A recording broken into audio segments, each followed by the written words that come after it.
하나님의 말씀은 시편 40편입니다. 교독하겠습니다. 내가 여호와를 기다리고 기다렸더니 귀를 기울이사 나의 부르짖음을 들으셨도다. 나를 기가 막힐 웅덩이와 수렁에서 끌어올리시고 내 발을 반석 위에 두사 내 걸음을 견고하게 하셨도다. 새 노래 곧 우리 하나님께 올릴 찬송을 내 입에 두셨으니 많은 사람이 보고 두려워하여 여호와를 의지하리로다. 여호와를 의지하고 교만한 자와 거짓에 치우치는 자를 돌아보지 아니하는 자는 복이 있도다. 여호와 나의 하나님이여, 주께서 행하신 기적이 많고 우리를 향하신 주의 생각도 많아 누구도 주와 견줄 수가 없나이다. 내가 널리 알려 말하고자 하나 너무 많아 그 수를 셀 수도 없나이다. 주께서 내 귀를 통하여 내게 들려주시기를 제사와 예물을 기뻐하지 아니하시며 번제와 속죄제를 요구하지 아니하신다 하신지라. 그때에 내가 말하기를 내가 왔나이다. 나를 가리켜 기록한 것이 두루마리 책에 있나이다. 나의 하나님이여, 내가 주의 뜻 행하기를 즐기오니 주의 법이 나의 심중에 있나이다 하였나이다. 내가 많은 회중 가운데에서 의의 기쁜 소식을 전하였나이다. 여호와여, 내가 내 입술을 닫지 아니할 줄을 주께서 아시나이다. 내가 주의 공의를 내 심중에 숨기지 아니하고 주의 성실과 구원을 선포하였으며 내가 주의 인자와 진리를 많은 회중 가운데에서 감추지 아니하였나이다. 여호와여, 주의 긍휼을 내게서 거두지 마시고 주의 인자와 진리로 나를 항상 보호하소서. 수많은 재앙이 나를 둘러싸고 나의 죄악이 나를 덮침으로 우러러 볼 수도 없으며 죄가 나의 머리털보다 많음으로 내가 낙심하였음이니이다. 여호와여, 은총을 베푸사 나를 구원하소서. 여호와여, 속히 나를 도우소서. 내 생명을 찾아 멸하려 하는 자는 다 수치와 낭패를 당하게 하시며 나의 해를 기뻐하는 자는 다 물러가 욕을 당하게 하소서. 나를 향하여 하하하하 하며 조소하는 자들이 자기 수치로 말미암아 놀라게 하소서. 주를 찾는 자는 다 주 안에서 즐거워하고 기뻐하게 하시며 주의 구원을 사랑하는 자는 항상 말하기를 여호와는 위대하시다 하게 하소서. 나는 가난하고 궁핍하오나 주께서는 나를 생각하시오니 주는 나의 도움이시오 나를 건지시는 이시라. 나의 하나님이여, 지체하지 마소서. 아멘. 기도드리겠습니다. 살아계신 하나님 아버지, 감사합니다. 이 시간 하나님의 말씀을 전하고 듣습니다. 성령께서 역사하셔서 하나님의 뜻을 잘 깨달아 알게 도우시고 또 하나님이 알려주시는 대로 잘 믿고 따르게 도우소서. 예수님 이름으로 기도드렸습니다. 아멘. 오늘 본문에서는 이제 하나님을 경외하고 하나님을 의지하고 죄악을 미워하며 하나님의 뜻대로 살아가는 자를 하나님께서 반드시 구원하신다라는 사실을 분명히 우리에게 알려주고 있고, 그렇기 때문에 성도들은 하나님이 구원하실 때까지 끝까지 견디고 인내해야 한다라는 사실을 또한 우리에게 알려주고 있습니다. 다윗은 기가 막힐 웅덩이와 수렁에 빠졌어요. 스스로 도저히 벗어날 수 없는 웅덩이와 수렁입니다. 원수들로부터의 죽음의 위협입니다. 수많은 재앙을 당했어요. 스스로 벗어나지 못하는 자신의 죄성의 올무에 매였습니다. 이렇게 다윗은 스스로 벗어날 수 없는 참 기가 막힐 웅덩이와 수렁에 빠져 있었는데, 이때 다윗은 하나님께 부르짖었어요. 오직 하나님만 바라보고 의지했습니다. 기가 막힐 웅덩이와 수렁이라서 절망할 만하고 또 하나님 앞에 원망하고 불평할 만한데 다윗은 그렇게 하지 않았죠. 믿음을 굳게 지켰습니다. 범죄하지 않았어요. 마음으로도 입으로도 행동으로도 하나님을 향하여 범죄하지 않았고 자신을 공격하는 원수들을 향하여 또한 악을 악으로 갚지 않았습니다. 기가 막힐 웅덩이와 수렁 속에서 인내하며 여호와를 의지했어요. 죄악을 멀리하며 하나님의 도움을 간절히 구했습니다. 어떻게 되었습니까? 하나님이 정하신 때가 되자 하나님은 다윗을 구원하셨어요. 1절부터 5절은 이제 하나님의 구원을 받은 다윗이 하나님을 찬송하는 내용이 기록되어 있죠. 그리고 6절부터 10절에 보게 되면 다윗은 하나님이 자신을 구원해 주신 것은 모든 택자들을 향한 구원하심을 나타내기 위해서 자신을 구원해 주신 것이라는 것을 분명히 깨달아 알고 다윗은 이제 모든 택자들을 향해서 하나님의 구원하심을 증거하고 있습니다. 다윗의 구원은 우리의 구원이라는 것을 우리는 분명히 믿어야 됩니다. 하나님께서 다윗을 구원하신 것처럼 우리도 구원하실 것임을 굳게 믿고 인내해야 됩니다. 다윗이 기가 막힐 웅덩이와 수렁에서 견디지 못하고 스스로 헤어나지 못하고 정말 죽음의 문턱에 다다른 것을 우리는 늘 기억하고 우리가 그러한 상황에 닥칠 상황에 빠질 때에 당황하지 말고 이상하게 생각하지 말고 나만 이러한 고난을 당한다 생각하지 말고 다윗이 이런 고난을 당한 것을 생각하고 이제 다윗처럼 하나님을 의지하고 죄악을 멀리하고 인내하고 하나님의 구원하실 때까지 견디어야 한다라는 것을 우리가 명심해야 되겠습니다. 그리고 특별히 6절, 7절에 보게 되면 주께서 내 귀를 통하여 내게 들려주시기를 제사와 예물을 기뻐하지 아니하시며 번제와 속죄제를 요구하지 아니하신다 하신지라. 그때에 내가 말하기를 내가 왔나이다. 나를 가리켜 기록한 것이 두루마리 책에 있나이다. 이 말씀이 히브리서 10장 5절부터 7절에서 그대로 인용되면서 예수 그리스도를 나타내는 본문으로 이제 우리에게 알려주고 있습니다. 그러니까 히브리서 10장 5절 7절에서는 이제 다시 말해서 이 본문 오늘 본문 6절 7절은 바로 하나님이 진정 원하시는 것은 어떤 그 구약 시대에는 양과 염소와 소를 제물로 드렸죠. 그래서 그 양을 드릴 때에 내가 범죄했으면 양에게 손을 얹고 이제 내 죄가 그 양에게 이제 전가되는 거죠. 그래서 내가 죽지 않고 양이 죽는 거예요. 양이 죽음으로 내가 대신 사는 거죠. 근데 그것은 무엇을 나타낸 것입니까? 양의 능력이 있어서 양의 재물이 대단해서 우리가 그 구약의 이스라엘 백성들이 죄를 용서받고 구원을 얻은 게 아니에요. 어떻게 그렇게 됐습니까? 바로 그 양이 나타내는 예수 그리스도를 믿음으로 말미암아 그들이 죄 용서함을 받고 구원을 얻은 것이죠. 그러니까 이제 그 하나님께서 진정 원하신 것은 예수 그리스도를 원하신 거예요. 예수 그리스도가 십자가에 못 박혀 죽으시고 죽으심을 통해서 모든 하나님의 택한 백성들을 구원하시기를 원하셨던 것입니다. 그래서 6절, 7절은 그것을 이야기하는 거예요.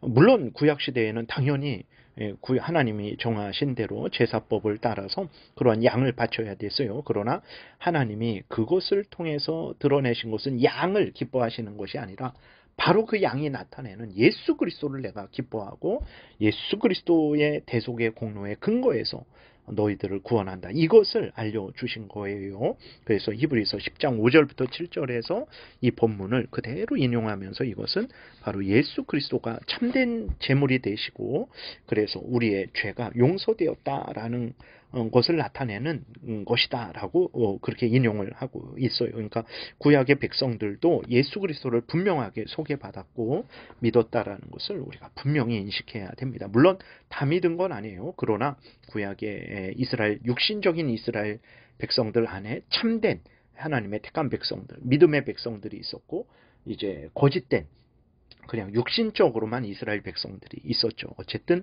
구약에도 예수 그리스도가 소개되었다라는 것을 우리가 분명히 인식해야 됩니다. 11절부터 17절은 이제 다윗이 하나님 앞에 다시 은혜를 구하죠.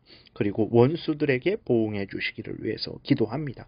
근데 여기에서 이제 그 원수들을 향해서 다윗이 저주하고 그들을 향해서 하나님께서 아주 진노해 달라라고 기도를 하는데 이것은 개인적인 보복이 아니라는 것을 늘 생각을 해야 됩니다. 시편을 읽으면서 다윗이 이제 원수들을 향해서 보복하는 그러한 내용들이 많아요. 그런 기도들이 있습니다.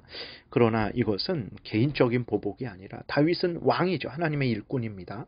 왕으로서 이제 하나님의 뜻을 행하는데 다윗을 대적하는 것은 이제 그 개인적으로 대적하는 것이 아니라 하나님의 일꾼으로서 하나님의 일을 하는데 이스라엘을 하나님의 뜻대로 다스리고 예수 그리스도가 오실 길을 준비하는 그 일을 하는 다윗을 대적하는 것은 하나님의 역사를 대적하는 거죠. 그런 차원에서 다윗이 의분으로 이렇게 그 원수들, 자기를 개인적으로 공격하는 원수들을 향해서 개인적인 보복이 아니라 하나님의 뜻이 이루어지고 있는데 그 하나님의 뜻을 예수 그리스도의 구원의 역사를 방해하는 자들을 향한 의분으로 이렇게 그들을 향해 저주하는 것이고, 또 하나님께서 그들을 향해서 공의의 심판을 내려달라고 그렇게 하는 것입니다. 절대로 개인적인 보복이 아니에요. 우리들은 개인적으로 보복하기 위해서 나를 조롱하고 나를 미워하고 나에게 손해를 끼친 사람을 보복하기 위해서 이 말씀을 그대로 인용하면 안 됩니다. 다윗도 이렇게 했으니까 나도 하나님께서 저 사람에게 벼락을 내려달라고 기도해야지 하는 것 절대 안 됩니다. 하나님 기뻐하지 않고 오히려 그렇게 기도하는 우리를 징계하신다라는 것을 우리가 두렵고 떨림으로 항상 인식하고 있어야 됩니다. 그 다음에 이제 정리하면 우리들의 인생도 다윗과 못지 않죠. 우리 하루하루의 삶들이 얼마나 힘들고 어렵습니까? 2절에 있는 대로 기가 막힐 웅덩이와 수렁에서 벗어나지 못하는 삶이죠. 오늘 본문 12절에 있는 다윗의 고백대로 우리는 탄식하고 절망할 수밖에 없습니다. 그러면 이러한 인생인데도 우리가 살아야 할까요? 하나님을 여전히 믿고 섬기며 하나님의 뜻대로 계속해서 살아야 할까요? 당연히 살아야 됩니다. 온 힘을 다해서 기뻐하며 즐거워하며 살아야 됩니다. 아니 이렇게 힘든데 왜 내가 온 힘을 다해야 합니까? 내가 왜 기뻐해야 됩니까? 내가 하나님한테 왜 원망불평하지 말아야 됩니까? 라고 우리가 질문할 수 있어요. 왜 그렇습니까? 내 인생은 힘들든지 아니든지 하나님의 뜻대로 살아야 하는 인생이기 때문에 그래요. 우리의 인생의 본분은 우리가 분명하게 잊지 말아야 되는데, 우리의 인생을 통해서 하나님을 증거하고 드러내야 하는 것이 우리 인생의 본분이에요. 그러니까 인생을 사는데 내가 행복해야 되고, 물론 중요합니다. 그러나 그것보다 더 중요한 것은 내가 행복하든 행복하지 않든 하나님의 영광을 드러내고 하나님의 뜻을 이루어야 되는 것이 내 본분이에요. 그렇기 때문에 행복할 때에만 하나님을 위해서 살아야 되는 것이 아니라 오늘 본문에서처럼 다윗처럼 기가 막힐 웅덩이와 수렁에 빠졌을 때에도 우리는 하나님을 위해서 기꺼이 즐거이 기쁨으로 살아가야 된다는 것을 우리는 항상 인식해야 됩니다. 당연히 힘들고 어려울 때에도 기쁨으로 즐거움으로 소망을 갖고 열심으로 하나님을 위해서 하나님의 뜻대로 살아가야 돼요. 여러분, 북한에 있는 그리스도인들이 얼마나 무서운 핍박을 당하고 있습니까? 차라리 죽는 것이 날 정도의 위협과 핍박을 실제적으로 당하고 있어요. 죽는 것이 날 정도의 위협과 핍박 속에서도 북한에 있는 그리스도인들이 죽지 않습니다. 하나님을 향하여 원망불평하지 않아요. 왜 그렇습니까? 죽는 것이 날 정도의 위협이 있을지라도 그 가운데에서도 힘써 하나님의 뜻을 행하고 하나님을 드러내는 것이 바로 하나님의 명령이고 자신들의 본분임을 분명히 깨달아 알고 있기 때문에 그들이 김정은의 그 위협 속 아래에서도 그 중국이나 이슬람권의 그 악한 핍박 속에서도 그들이 견디고 있네 하는 것입니다.